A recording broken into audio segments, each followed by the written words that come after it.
स्वागत है आपका आपके अपने यूट्यूब चैनल पे और मैं आपका होस्ट मोहित राठी। आज हम बात करने वाले हैं आईओसी के बारे में।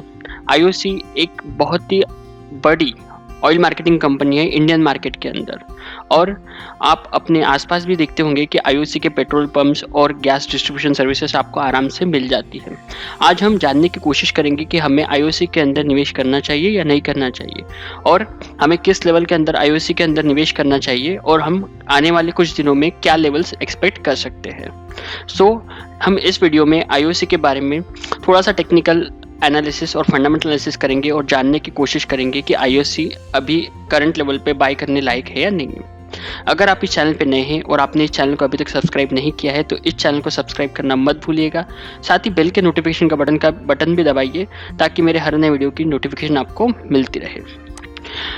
तो शुरू करते हैं। अगर आईओसी के बारे में हम बात करें तो आज है 8 दिसंबर 2020। ये टेक्निकल फंडामेंटल एनालिसिस आने वाले 1 महीने के लिए वैलिड रहेगा, तो कृपया ये डेट नोट कीजिएगा और अपना निवेश उसी टाइम हॉरिजॉन से लेकर करिएगा। ये कोई इंट्राडे का कॉल नहीं है, ये एक पोजिशनल बेसिस का कॉल है, जैसे कि हम हमारे हर वीडियो में करते हैं। अभी आईओसी का current price near about 91 rupees चल रहा है, और आप देख सकते हैं कि एक वीक के ऊपर इस स्टॉक ने 8% के बहुत ही अच्छे रिटर्न दिए हैं, और एक मंथ की बात करें तो आप देख सकते हैं 13.7% के अच्छे रिटर्न दिए हैं, और एक साल के ऊपर आप देखें तो अभी भी ये स्टॉक अपने 52 वीक्स हाई से बहुत ही नीचे चल रहा है।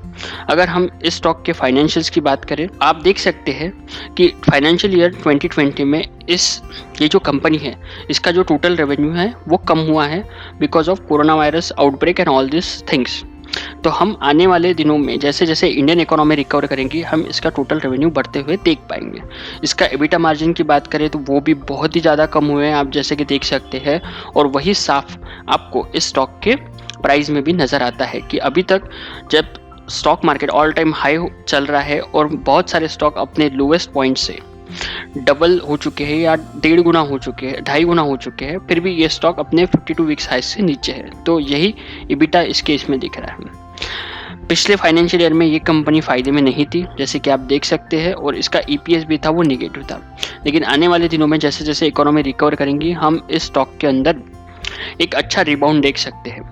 अगर मैं डिविडेंड पे आउट की बात करूं तो ऑब्वियसली एक पीएसयू कंपनी है, तो गवर्नमेंट इस कंपनी से अच्छा डिविडेंड पे आउट लेती है, और आप भी एक अच्छे डिविडेंड की एक्सपेक्टेशन कर सकते हैं इस फाइनेंशियल ईयर को खत्म होने से पहले। तो अगर आप डिविडेंड के हिसाब से इस स्टॉक को लेना चाहते हैं तो अभी लेवल पे इस स्टॉक को आप खरीद सकते हैं। अगर मैं शेयर होल्डिंग पैटर्न की बात करूं तो आप देख सकते हैं कि एफआईआईज जो है इन्होंने इस स्टॉक के अंदर होल्डिंग को कंसिस्टेंटली कम किया है, लेकिन जो डीआईआईज है और म्यूचुअल फंड है, डीआईएस ने इसके अंदर एक होल्डिंग को बढ़ाया है और म्यूचुअल फंड ने भी अपना होल्डिंग कम किया है। ऑब्वियसली ये सितंबर 2020 के हिसाब से है, और आप देख सकते हैं कि सितंबर से लेकर दिसंबर तक इस स्टॉक ने बहुत अच्छी रैली दिखाई है। तो हम बोल सकते हैं कि हो सकता है कि एफआईआईज और डीआईआई इसके अंदर नई पोजीशन बना रहे हो। अगर मैं इस स्टॉक को हेकेनिशी कैंडल स्टिक के ऊपर देखूं तो आप देख सकते हैं कि करंटली इस स्टॉक में बहुत ही अच्छा एक पॉजिटिव मोमेंटम चल रहा है, और हो सकता है कि आगे भी ये पॉजिटिव मोमेंटम बरकरार रहे। हम हमारे और भी ज़्यादा सेटअप्स के ऊपर भी देखेंगे कि वैल्यू कहाँ तक जा सकता है और हम क्या एक्सपेक्ट कर सकते हैं। अगर मैं सपोर्ट रेजिस्टेंस की बात करूं तो जो रेड कलर का लाइन है ये इसका सपोर्ट है, और जो ग्रीन कलर का लाइन है वो इस स्टॉक के लिए एक रेजिस्टेंस का काम करेगा। जैसे कि आप देख सकते हैं कि 84-85 का जो लेवल है ये इस स्टॉक के लिए एक नियर टर्म सपोर्ट का काम करेगा, और ऊपर के लेवल में आप देख सकते हैं कि 95 का जो लेवल है वहाँ पे इस स्टॉक ने 1-2 बार रेजिस्टेंस लिया है, और आप यहाँ पे भी देख सकते हैं कि यहाँ पे एक गैप है। तो ये गैप फिल करने के लिए ये स्टॉक यहाँ तक आएगा। तो आप बोल सकते हैं कि आप आने वाले दिनों में 95 का लेवल इस स्टॉक के अंदर देख सकते हैं। वैसे ही मैंने 2 ट्रेंड लाइन ड्रॉ की है। अभी करंट जैसे कि आप देख सकते हैं अक्टूबर मंथ से इस स्टॉक के अंदर एक अपवर्ड ट्रेंड शुरू हुआ है, और ये जो 2 ट्रेंड लाइन है इस 2 ट्रेंड लाइन के बीच में ही ये स्टॉक का वैल्यू मूव हो रहा है। तो हम देख सकते हैं कि करंटली इस स्टॉक का प्राइस जो 91 रुपीज़ है ये इस ट्रेंड लाइन के अपर रीजन में है। तो आप हो सकता है कि आने वाले दिनों में इस स्टॉक का प्राइस 88 या 87 रुपीज़ तक गिरते हुए दिखे। तो अगर आपको ये स्टॉक 88 के लेवल पे मिलता है तो आप इस स्टॉक में नई पोजीशन बना सकते हैं, ये हमें ट्रेंड लाइन बता रही है। इस पोजीशन के लिए 85 रुपीज़ ये इसका स्टॉप लॉस रहेगा। अगर यहाँ से एक नीचे गिरता है अगर हम ट्रेंड लाइन की बात करें तो 85 इसका एक स्टॉप लॉस रहेगा। और अगर आप सपोर्ट रेजिस्टेंस की बात करें तो 84 के लेवल तक ये स्टॉक नीचे आ सकता है। अगर मैं इस स्टॉक के अंदर फिबोनाची रिट्रेसमेंट लगा के देखूं पिछले 8 महीनों का, तो आप देख सकते हैं कि 92 का जो लेवल है वहाँ पे इस स्टॉक का एक इमीडिएट रेजिस्टेंस है। ऑलरेडी 91 92 के लेवल को छू के ये स्टॉक नीचे आया है, तो हम बोल सकते हैं यहाँ पे एक रेजिस्टेंस देख रहा है। और हमने जैसे कि पिछले वाले सपोर्ट रेजिस्टेंस में भी देखा कि 94 95 जो कि इस प्राइस के आसपास ही है, यहाँ पे इसका रेजिस्टेंस है। तो जब तक ये स्टॉक 92 का लेवल पार नहीं करता है तब तक हम ये नहीं बोल सकते कि लॉन्ग टर्म में ये स्टॉक एक अपवर्ड ट्रेंड में है। अगर ये 92 को पार करता है तो इसके अगले लक्ष्य रहेंगे अराउंड 100 के आसपास ये स्टॉक आपको दिखेगा। तो अराउंड 10% का, जो मैंने आपको इस वीडियो के स्टार्ट में बोला था कि अराउंड 10% का प्रॉफिट इस स्टॉक में आप बुक कर सकते हैं। तो अगर ये स्टॉक आपको 93 के ऊपर जाते हुए दिखे तो आपको इस स्टॉक को बाय करना चाहिए। अगर ये स्टॉक नीचे आता है और आपको 85 86 के लेवल के आसपास मिलता है तो उस लेवल के आसपास भी आपको इस स्टॉक को बाय करने की चेष्टा करनी चाहिए। अगर हमारे नेक्स्ट ट्रेडिंग सेटअप की तरफ जाए जो कि है MACD और RSI, तो आप देख सकते हैं RSI के ऊपर तो ये स्टॉक ओवरबॉट जोन में जाने की तैयारी में है, लेकिन MACD के ऊपर हमें एक पॉजिटिव क्रॉसओवर साफ साफ नज़र आ रहा है, लेकिन इसका एंगल अभी भी बहुत छोटा है। तो MACD और RSI हमें बाय करने का सलाह नहीं देते हैं। MACD हमें बता रहा है कि हम यहाँ पे बाय कर सकते हैं, लेकिन हमें थोड़ी देर और वेट करना पड़ेगा और इस एंगल को वाइड होने की राह देखनी पड़ेगी। RSI के ऊपर ये स्टॉक ओवरबॉट जोन को टच करके नीचे आ रहा है, तो हम इस स्टॉक को यहाँ पे खरीद सकते हैं। अगर हमारे नेक्स्ट ट्रेडिंग सेटअप जो कि एक्सपोनेंशियल मूविंग एवरेज उसके ऊपर जाए तो ब्लू कलर का जो लाइन है वो है 20 डेज का exponential moving average, red colour का जो लाइन है वो है 50 डेज का एक्सपोनेंशियल मूविंग एवरेज, और ये जो पर्पल कलर का लाइन है वो है 200 डेज का एक्सपोनेंशियल मूविंग एवरेज। तो आप देख सकते हैं कि करंटली ये स्टॉक अपने तीनों ही एक्सपोनेंशियल मूविंग एवरेज से ऊपर चल रहा है, और जो कि मैंने आपको लेवल बोला है 88 रुपीज़ का, वो 200 दिन का एक्सपोनेंशियल मूविंग एवरेज भी है।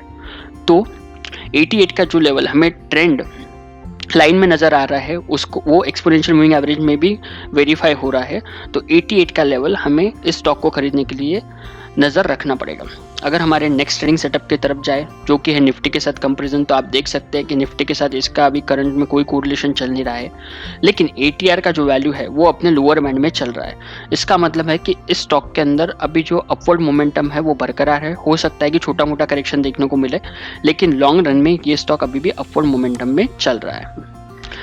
अगर मैं इस स्टॉक को वॉल्यूम प्रोफाइलर के ऊपर देखूं तो आप देख सकते हैं कि 85 86 के लेवल के ऊपर इसमें बहुत ज़्यादा वॉल्यूम हो रहे हैं, जैसे कि आप यहाँ पे देख सकते हैं। तो 84 85 ये जो लेवल है ये आपके लिए एक अच्छे रेजिस्टेंस का काम करेगा, क्योंकि ऑलरेडी सपोर्ट का काम करेगा, क्योंकि ऑलरेडी प्राइस ये 85 86 के ऊपर चल रहा है। अगर मैं दिसंबर मंथ के ऑप्शन चेन की बात करूं तो आप देख सकते हैं कि ऑप्शन चेन के ऊपर जो प्रीमियम है वो कॉल साइड में कम हो रहा है, और जो पुट साइड है वहाँ पे अपना आप देख सकते हैं कि प्रीमियम बढ़ रहा है। तो हम बोल सकते हैं कि ये स्टॉक यहाँ से थोड़ा रिट्रेस होने वाला है। ऊपर की दिशा में आप देखें तो 95 का जो लेवल है वहाँ पे 40 लाख कॉन्ट्रैक्ट खड़े हैं, तो 95 का लेवल इस स्टॉक को अभी पार करना in this month right now it is very difficult. तो हो सकता है कि ये स्टॉक 95 के लेवल को टच करके वापस आ जाए, जो ऑलरेडी टच करके आ चुका है। लेकिन हम बात कर रहे हैं 1 महीने के होरिजॉन की, और अभी चल रहा है 8, सो 8 ऑफ जनवरी तक आप इसके अंदर एक अच्छा अपवर्ड स्विंग देख सकते हैं। अगर मैं नीचे की तरफ की बात करूँ तो आप देख सकते हैं 90 के लेवल के ऊपर 15 लाख कॉन्ट्रैक्ट खड़े हैं, तो 90 से लेके 95 ये लेवल ही इस स्टॉक के लिए सपोर्ट रेजिस्टेंस का काम करेगा। नीचे के लेवल में 85 के ऊपर भी 20 लाख कॉन्ट्रैक्ट खड़े हैं, तो वहाँ पे भी हमें देख सकते हैं कि OI एडिशन बढ़ रहा है। तो जैसे मैंने आपको कहा 85 से लेके 87 88 का जो लेवल है ये आपको इस स्टॉक को बाय करने के लिए एक बहुत ही अच्छा लेवल रहेगा। तो हमने इस तरह से IOC का टेक्निकल प्लस फंडामेंटल एनालिसिस करा। आप मेरी माय माने तो फंडामेंटली ये कंपनी बहुत ही अच्छी कंपनी है, और ये one of the best profit making companies है। अगर आप डिविडेंड के बारे में सोचें तो जैसे कि ये फाइनेंशियल ईयर खत्म होने के लिए अभी सिर्फ लास्ट क्वार्टर बचा है, तो गवर्नमेंट इस कंपनी से अच्छे डिविडेंड पे आउट की एक्सपेक्टेशन लगाए रखे हैं, तो आपको भी डिविडेंड का फ़ायदा मिल सकता है। तो अगर डिविडेंड के लिए आप इस स्टॉक को खरीदना चाहते हैं तो 85 से लेके 87 88 इस रेंज के ऊपर आप इस स्टॉक को स्टैगर्ड वे में बाय कर सकते हैं, जैसे कि हर 1 रुपये गिरने के ऊपर आप अपना थोड़ा 10% 20% निवेश कर सकते हैं। और लॉन्ग रन में आने वाले 1 या 1.5 महीने में या ज़्यादा से ज़्यादा 2-3 महीने में आप इसके अंदर 100 के लेवल आराम से देख पाएंगे। तो ये रहा हमारा आईओसी का टेक्निकल प्लस फंडामेंटल एनालिसिस। आपको ये वीडियो कैसा लगा मुझे बताइए। आप मुझे ट्विटर और फेसबुक पे भी फॉलो कर सकते हैं। मेरे ट्विटर और फेसबुक के आईडीज़ आपको इस वीडियो के स्टार्ट में मिलेंगे। अगर आप किसी स्टॉक का मुझसे एनालिसिस कराना चाहते हैं या मुझसे मेरी राय जानना चाहते हैं तो उस स्टॉक का नाम कमेंट में लिखिए। आपको ये वीडियो कैसे लगा वो भी कमेंट में लिखिए। आपकी कोई राय होंगी वो भी कमेंट में लिखिए, ताकि मैं इस वीडियो को और प्रमोट कर सकूं और मुझे नए नए वीडियोस बनाने के लिए एक मोटिवेशन मिल सके। इस वीडियो को लाइक करना मत भूलिएगा। Thank you. As always, thanks for watching. Drop a like, leave a comment, and don't forget to subscribe.